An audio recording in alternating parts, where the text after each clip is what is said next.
Assalamualaikum warahmatullahi wabarakatuh. Perkenalkan, kami dari kelompok 13 yang beranggotakan saya sendiri, Adi Husunabila, dan 3 teman saya lainnya, yaitu Ahmad Nur Faizin, Maulida Imam Sari, dan Melina Tamba. Di sini kami akan mempresentasikan materi tentang aspek keperilakuan dari komunikasi informasi akuntansi. Oke, yang pertama yaitu dilema akuntansi yang gagal. Di sini ada salah satu contoh perusahaan yang merupakan risk communication yang gagal, yaitu BrandSmart. Pada kasus ini, masyarakat tidak ada yang tahu jika tidak diberitahu oleh pemerintah Inggris dan lembaga pemerhati lingkungan internasional yang sering disebut dengan Greenpeace.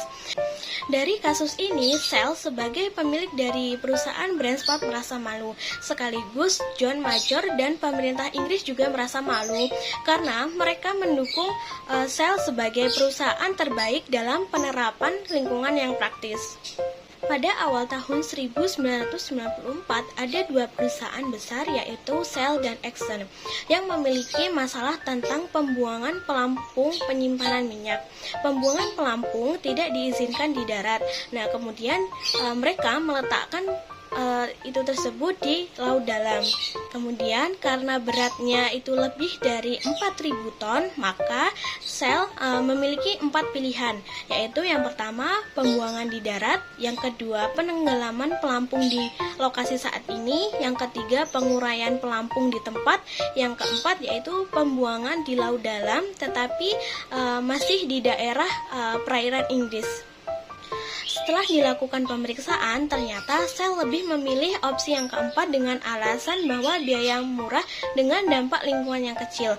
Kemudian, Shell meminta izin kepada Departemen Perdagangan dan Industri untuk pembuangan pelampung di laut sesuai dengan saran mereka yang sesuai atau yang tertuang dalam BPOE dan juga sudah disetujui oleh Departemen Perdagangan dan Industri pada bulan Desember 1994.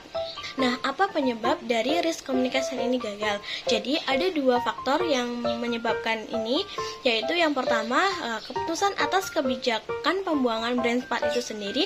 Yang kedua adalah pemerintah Inggris yang mendukung kebijakan Shell ini. Pada faktor yang pertama, dipandang bahwa Shell sebagai bisnis tren nasional yang besar kalah dari masyarakat dan Greenpeace. Pandangan yang kedua itu Shell dipandang serakah. Shell memiliki modal yang lebih untuk memiliki lebih ramah lingkungan untuk pembuangan. Ada beberapa pelajaran yang dapat kita pelajari dari kasus BrandSmart ini sendiri. Jadi jika ada perusahaan yang seperti BrandSmart, maka perusahaan itu harus memiliki pendekatan dialog sebelum eksekusi penyebabnya. Artinya penting untuk memiliki strategi timbal balik di mana upaya yang dilakukan adalah dialog antar masyarakat, kelompok-kelompok dengan kepentingan khusus dan ahli dalam rangka memperoleh solusi yang dapat diterima oleh semua orang. Yang kedua yaitu teori komunikasi. Pada riset menunjukkan bahwa komunikasi yang buruk adalah sumber konflik interpersonal yang paling sering dilakukan. Oleh karenanya, individu 70% waktu aktifnya dilakukan dengan komunikasi seperti menulis, membaca, berbicara, dan mendengar. Jadi, dapat disimpulkan bahwa kekuatan yang paling menghambat keberhasilan kinerja kelompok yaitu kurangnya komunikasi yang efektif. Tidak ada kelompok yang dapat tetap tanpa adanya komunikasi. Kemudian, pada bab ini meninjau ulang teori dan riset mengenai komunikasi yang memiliki relevansi yang khusus dengan penyebaran informasi akuntansi. Pada bab ini juga memfokuskan pada kebenaran dari pertukaran informasi efektif sehingga terkait dengan masalah secara preskriptif. Oke, yang selanjutnya akan dilanjutkan oleh teman saya. Assalamualaikum warahmatullahi wabarakatuh. Perkenalkan, nama saya Maulida Imam Sari, ini 063 akan melanjutkan presentasi dari penyaji sebelumnya. Materi selanjutnya adalah mengenai pengertian dan fungsi komunikasi. Yang pertama adalah pengertian komunikasi. Nah, secara terminologi, komunikasi ini berarti proses penyampaian suatu pernyataan oleh seseorang kepada orang lain. Jadi hanya terbatas antara satu individu kepada individu yang lainnya. Nah, dalam pengertian yang luas, komunikasi ini adalah proses di mana informasi dipertukarkan antara dua atau lebih sistem yang ada dalam suatu lingkungan umum. Nah, sistem di sini dapat berupa individu, organisasi sosial, hewan, atau mesin. Jadi tidak hanya seputar pada individu saja. Kemudian informasi pada umumnya didefinisikan sebagai materi atau energi berpola yang mengurangi ketidakpastian dalam perilaku di masa depan dari sistem yang saling berinteraksi. Nah, dalam hal akuntansi, individu yang terkait dalam bisnis pada umumnya mempertukarkan informasi keuangan yang ketika diterjemahkan memungkinkan prediksi yang wajar mengenai operasi masa depan dari organisasi dan membantu dalam pengambilan keputusan serta pengendalian harian. Selanjutnya ada fungsi komunikasi. Menurut Robbins dan Timothy 2009, komunikasi ini memiliki 4 fungsi utama dalam kelompok atau organisasi. Yang pertama ada pengendalian, yang kedua ada pengungkapan emosional, lalu ada motivasi dan informasi. Nah, dalam hal pengendalian, komunikasi ini dapat mengendalikan perilaku orang dalam struktur organisasi, di mana setiap organisasi ini mempunyai hierarki dan wewenang dan garis panduan formal yang harus diikuti oleh karyawan. Yang kedua adalah pengungkapan emosional. Nah, dalam suatu kelompok atau organisasi, komunikasi ini merupakan mekanisme fundamental untuk menunjukkan kekecewaan atau rasa puas, atau dengan kata lain, menunjukkan ungkapan emosional dari perasaan dan pemenuhan terhadap kebutuhan sosial. Yang selanjutnya ada motivasi. Motivasi di sini komunikasi dapat menjelaskan kepada karyawan apa yang seharusnya dilakukan, seberapa baik karyawan bekerja, dan apa yang dapat dikerjakan untuk memperbaiki kinerja di bawah standar. Jadi melalui komunikasi, karyawan bisa tahu apa yang seharusnya dilakukan dan menuju perbaikan kinerjanya. Yang selanjutnya ada informasi ya. Komunikasi ini dapat memberikan informasi yang diperlukan oleh individu dan kelompok untuk mengambil keputusan dengan meneruskan data yang dapat digunakan untuk mengenali dan menilai alternatif pilihan. Jadi dari adanya komunikasi ini bisa menghasilkan informasi yang akan berguna untuk pengambilan keputusan. Materi selanjutnya ada model komunikasi. Nah, model-model komunikasi ini ada 6. Yang pertama ada model Laswell, kedua ada model Shannon-Weaver, yang ketiga ada model SMCR Birlow, yang keempat ada model Wesley McLean, yang kelima ada model pemusatan komunikasi, dan yang terakhir ada satu model komunikasi. Kita akan membahas satu persatu. Yang pertama ada model Laswell.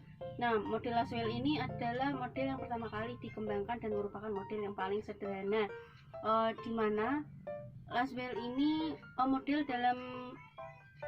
yang dikembangkan Laswell ini meliputi siapa, kemudian mengatakan apa, dengan cara apa, kepada siapa, dan yang terakhir adalah dengan dampak apa. Bisa dilihat model Laswell-nya dalam PPT kelompok kami.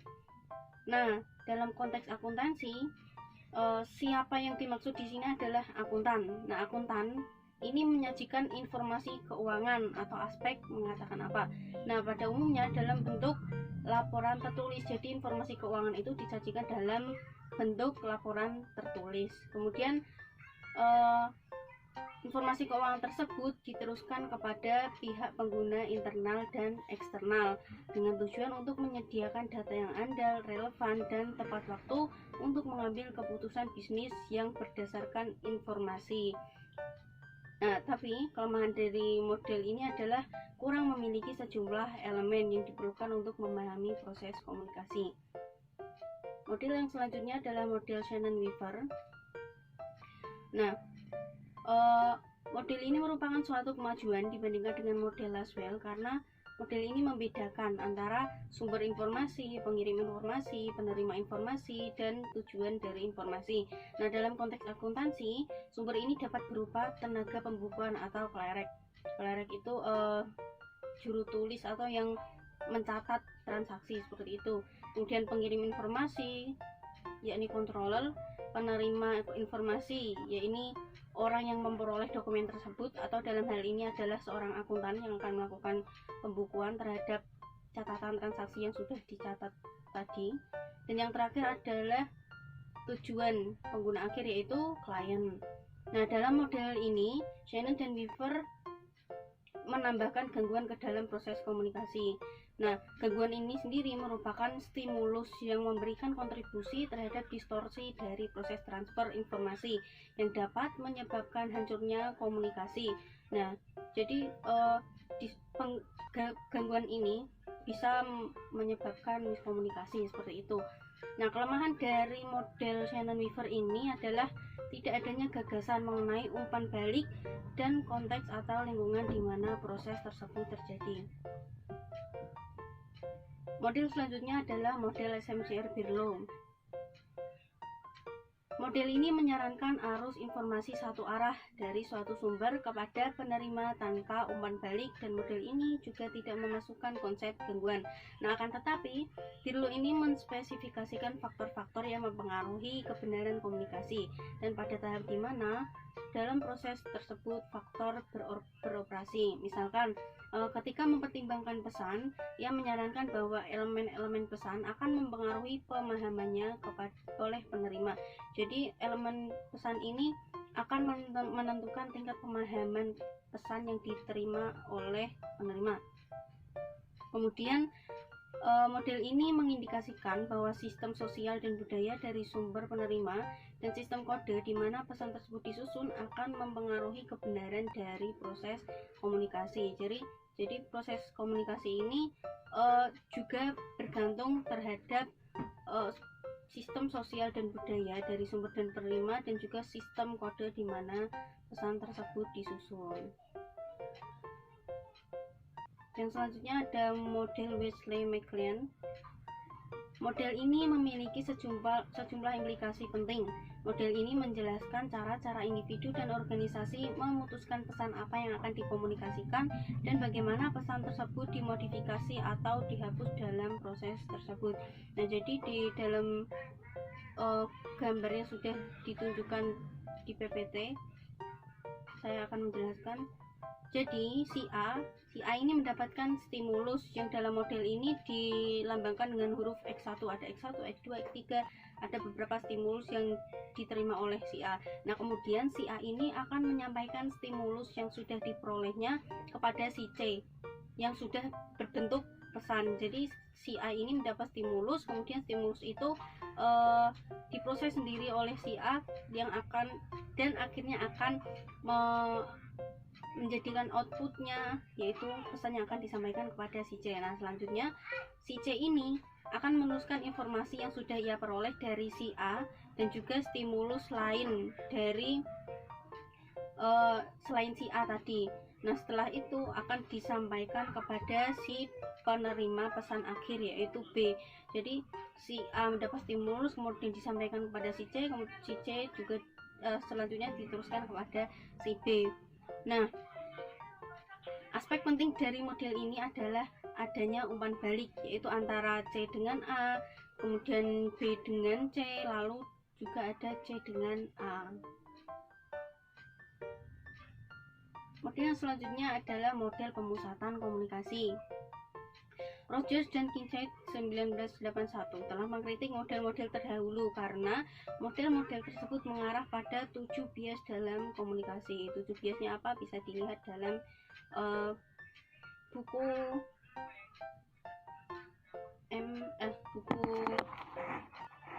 Arfan. Kemudian sebagai alternatif dari model-model yang bias tersebut, Rogers dan Kincaid mengajukan model pemusatan komunikasi. Nah, model ini menekankan pada kesatuan informasi dan tindakan. Semua informasi merupakan konsekuensi dari tindakan. Melalui pemrosesan informasi, tindakan mungkin menghasilkan informasi tambahan. Model ini tidak mempunyai awal dan akhir, hanya hubungan yang saling mendefinisikan di antara para partisipan yang memberikan makna kepada keseluruhan. Nah, ketika informasi dibagi oleh dua atau lebih partisipan, pemrosesan informasi dapat mengarah pada saling memahami, saling menyetujui dan tindakan kolektif seperti pemecahan masalah bisnis. Jadi sangat bermanfaat dalam suatu organisasi gitu. Nah, salah satu konsekuensi dari model ini adalah bahwa komunikasi selalu mengimplikasikan suatu hubungan, suatu proses saling membagi informasi di antara dua atau lebih orang. Lalu model yang terakhir ada satu model komunikasi. Nah, sebelum komunikasi ini terjadi, perlu adanya pengungkapan atas suatu maksud sebagai pesan yang akan disampaikan. Maksud tersebut bergerak antara suatu sumber, yaitu pengirim, dengan penerima. Nah, pesan itu dikodekan atau dalam hal ini diubah ke dalam bentuk simbolis dan diteruskan oleh suatu medium atau saluran kepada penerima yang menguraikan kode pesan yang dimulai oleh pengirim. Nah, hasilnya adalah suatu transfer makna dari satu orang ke orang yang lain. Nah, dari model ini bisa dilihat bahwa sumber ini mengawali suatu pesan dengan pengodean suatu pikiran. Nah, kemudian dari pengodean tersebut akan menghasilkan pesan atau dengan kata lain pesan ini merupakan output dari pengodean. Nah, selanjutnya pesan tersebut akan disampaikan melalui saluran. Saluran di sini bisa merupakan saluran formal atau bisa juga merupakan saluran informal. Kemudian setelah pesan disampaikan akan terjadi proses penguraian, yaitu proses penerimaan pesan oleh pihak yang menjadi sasaran dari pesan tersebut. Lalu bagian yang terakhir dari satu model komunikasi ini adalah terjadinya umpan balik antara penerima pesan dengan sumber yang mengawali pesan. Nah, demikian materi yang saya sampaikan. Selanjutnya akan disampaikan oleh penyaji berikutnya. Terima kasih. Selanjutnya yaitu hal-hal yang mendasari dalam komunikasi. Yang pertama itu arah komunikasi. Komunikasi dapat mengalir secara vertikal maupun lateral. Komunikasi vertikal dibagi menjadi dua, yaitu komunikasi ke atas dan komunikasi ke bawah. Komunikasi ke atas yaitu komunikasi yang mengalir dari bawah ke atas. Komunikasi ini digunakan untuk memberikan umpan balik serta menginformasikan kemajuan tujuan dan menetapkan masalah-masalah kepada atasan. Selanjutnya itu komunikasi ke bawah. Komunikasi ini mengalir dari atas ke bawah. Komunikasi ini digunakan oleh manajer untuk menginformasikan terkait dengan penetapan tujuan, memberikan instruksi pekerjaan maupun menginformasikan kebijakan. Selanjutnya itu komunikasi lateral. Komunikasi lateral di sini adalah komunikasi yang terjadi antara anggota kelompok kerja pada tingkatan yang sama, di antara manajer pada tingkatan yang sama, atau di antara setiap karyawan yang setara secara horizontal. Yang kedua yaitu jaringan formal dan informal. Jaringan informal pada umumnya bersifat vertikal, mengikuti tingkatan wewenang dan terbatas pada komunikasi yang berkaitan dengan tugas. Selanjutnya itu jaringan informal. Jaringan ini seperti selentingan, biasanya bebas untuk bergerak ke segala arah, melompati tingkatan wewenang dan kemungkinan besar memenuhi kebutuhan sosial dari anggota kelompok karena mempermudah penyelesaian tugas. Yang ketiga yaitu komunikasi nonverbal. Komunikasi ini berkaitan dengan sikap tubuh, konfigurasi wajah, dan gerakan tubuh lainnya. Atau dengan kata lain, komunikasi ini tidak dilakukan secara verbal. Selanjutnya yaitu penghalang komunikasi yang efektif. Yang pertama yaitu penyaringan. Penyaringan mengacu pada pengirim yang memanipulasi informasi sedemikian rupa sehingga tampak lebih menguntungkan di mata penerima. Penentu utama dari penyaringan yaitu banyaknya tingkatan dalam struktur organisasi. Semakin banyak tingkatan vertikal dalam hierarki organisasi, maka semakin banyak kesempatan untuk penyaringan. Yang kedua yaitu persepsi selektif. Muncul karena penerima dalam proses komunikasi tersebut melihat dan mendengar secara selektif berdasarkan kebutuhan, motivasi, pengalaman, latar belakang, dan karakteristik pribadinya. Yang ketiga yaitu defensif, berkaitan dengan individu yang menafsirkan pesan orang lain sebagai sesuatu yang mengancam, maka mereka akan seringkali menanggapinya dengan cara yang mengganggu komunikasi yang efektif. Selanjutnya yaitu bahasa. Bahasa berkaitan dengan kata-kata yang memiliki arti yang berbeda bagi orang yang berbeda. Dalam suatu organisasi yang memiliki karyawan yang berlatar belakang yang beragam, maka mereka akan mempunyai pola bicara dan bahasa yang berbeda pula. Selanjutnya itu variabel-variabel yang dapat mempengaruhi proses komunikasi akuntansi. Yang pertama yaitu sumber. Ada dua aspek sumber yang dapat mengaruhi proses komunikasi. Yang pertama yaitu kredibilitas sumber. Semakin kredibel sumber dari suatu pesan, maka semakin besar efektivitasnya. Riset-riset empiris mengindikasikan bahwa kredibilitas sumber terdiri dari 3 faktor. Yang pertama yaitu kewenangan. Kewenangan berkaitan dengan seberapa Anda terinformasi dan memenuhi kualifikasi sumber itu dipandang. Yang kedua yaitu kejujuran, berkaitan dengan seberapa aman, jujur, dan ramah sumber itu dipandang. Dan yang ketiga yaitu kedinamisan, berkaitan dengan seberapa agresif, kuat, dan energinya sumber itu dipandang. Yang kedua yaitu kesamaan antara penerima dan sumber. Komunikasi yang efektif akan lebih mudah terjadi ketika sumber dan penerima adalah serupa. Tingkatan kesamaan dan perbedaan tersebut ditentukan oleh 2 faktor. Yang pertama yaitu kesamaan demografi, berkaitan dengan usia, pendidikan, jenis kelamin, dan negara. Yang kedua yaitu kesamaan kognitif, seperti kesamaan dalam sikap, nilai, budaya, keyakinan, dan lain-lain. Variabel kedua yaitu pesan. Barlow mengindikasikan 5 elemen pesan yang sebaiknya dipertimbangkan ketika menganalisis komunikasi. Yang pertama yaitu isi.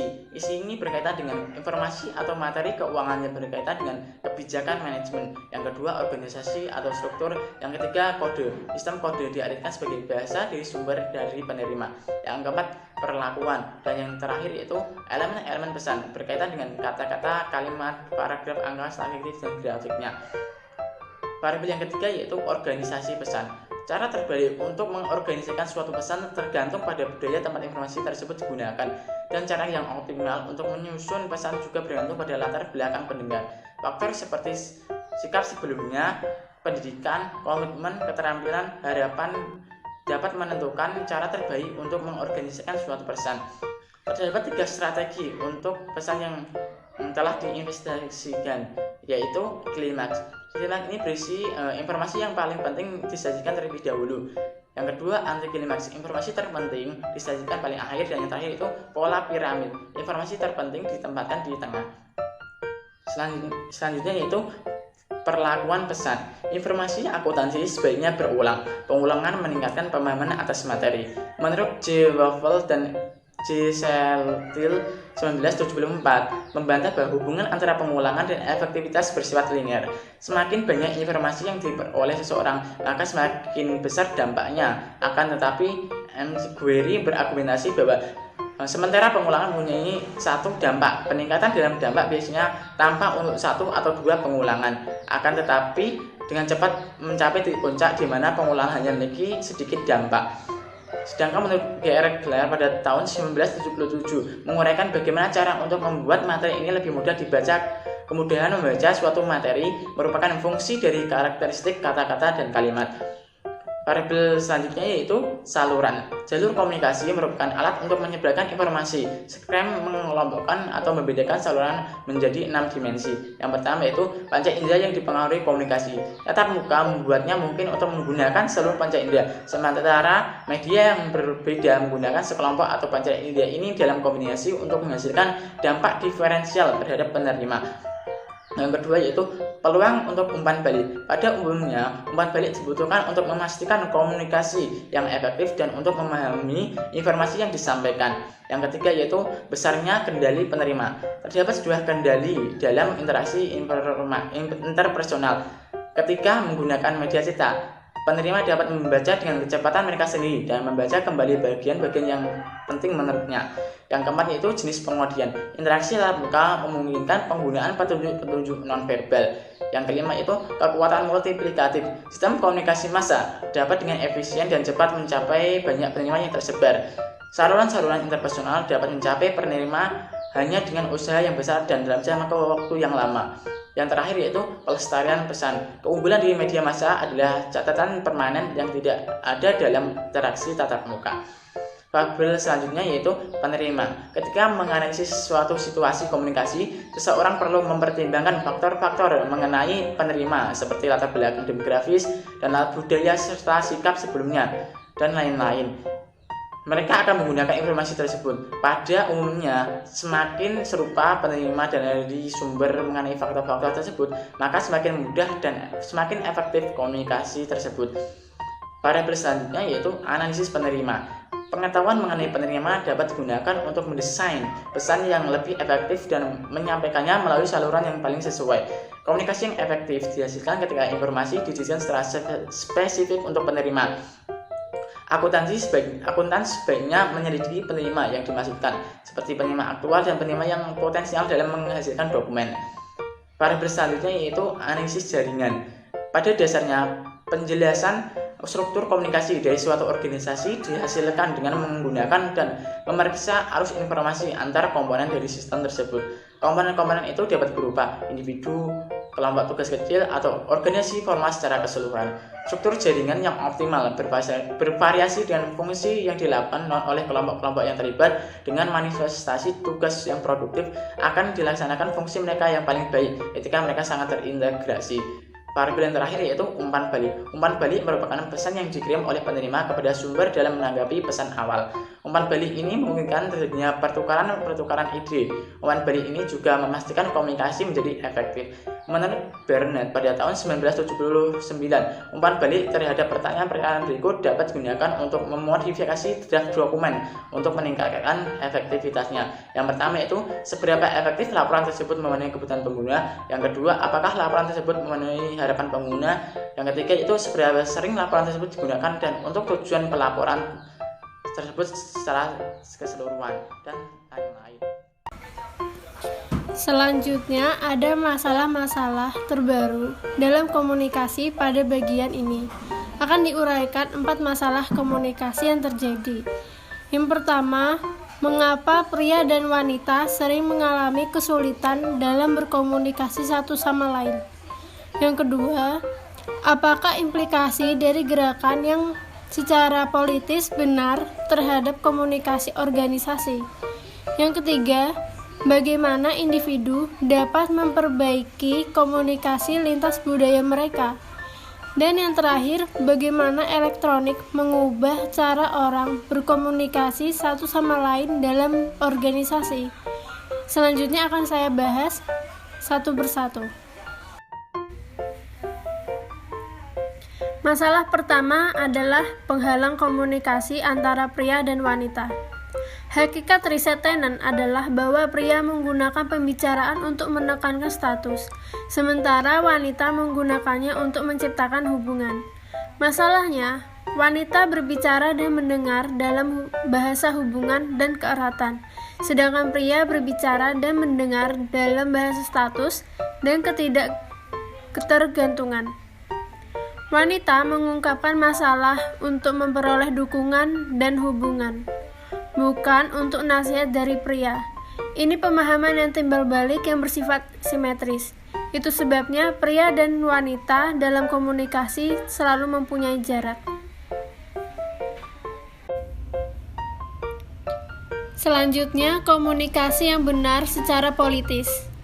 Kebanyakan orang menyadari secara mendalam mengenai bagaimana pembendaraan kata telah dimodifikasi untuk mencerminkan ketepatan atau correctness secara politis. Orang harus peka terhadap perasaan orang lain. Maka kata-kata tertentu dapat dan memang menimbulkan stereotip, mengancam, dan menghina individu. Akan tetapi, ada sisi buruk dari ketepatan politis, yaitu menyusutkan pembendaraan kata dan menyulitkan orang-orang untuk berkomunikasi. Padahal yang kita tahu, kata-kata adalah alat utama berkomunikasi. Namun perlu diperhatikan kata-kata apa saja yang akan digunakan supaya tidak melukai perasaan orang yang diajak berkomunikasi. Lalu ada komunikasi lintas budaya. Ada 4 masalah spesifik yang dikaitkan dengan kesulitan bahasa dalam komunikasi lintas budaya. Antara lain, yang pertama, penghalang yang disebabkan semantik, di mana makna kata bisa berbeda untuk orang yang berbeda atau budayanya yang berbeda. Kedua, penghalang yang disebabkan konotasi kata. Kata menyiratkan hal-hal yang berlainan dalam bahasa yang berlainan. Yang ketiga, penghalang yang disebabkan oleh perbedaan nada. Biasanya beberapa budaya perubahan bergantung pada konteksnya. Terdapat juga perbedaan nada saat berbicara di rumah, dalam pergaulan, atau di tempat kerja. Dan yang keempat, penghalang yang disebabkan oleh perbedaan persepsi. Orang yang berbicara dalam bahasa yang berlainan sebenarnya memandang dunia secara berbeda. Misal orang Indonesia mengatakan tidak secara berbeda dengan orang Amerika. Karena adanya lintas budaya, maka kita perlu adanya aturan. Yang pertama, asumsikan adanya perbedaan antara terbukti ada persamaan. Kedua, tekankan pendeskripsian dan bukan penafsiran atau evaluasi. Yang ketiga, praktikkan empati. Dan yang terakhir, perlakuan penafsiran Anda sebagai hipotesis kerja. Lalu, masalah terakhir adalah komunikasi elektronik. Sejak awal tahun 1980-an, manusia telah dibanjiri dengan teknologi elektronik baru yang sebagian besar membentuk ulang cara orang berkomunikasi dalam organisasi, seperti faksimil, konferensi video, email, telepon genggam, dan pesan suara. Tapal batas organisasi menjadi kurang relevan akibat adanya komunikasi elektronik yang memungkinkan karyawan untuk mengambil jalan pintas terhadap tingkatan vertikal di dalam organisasi itu, bekerja lembur di rumah atau tempat di luar fasilitas organisasi.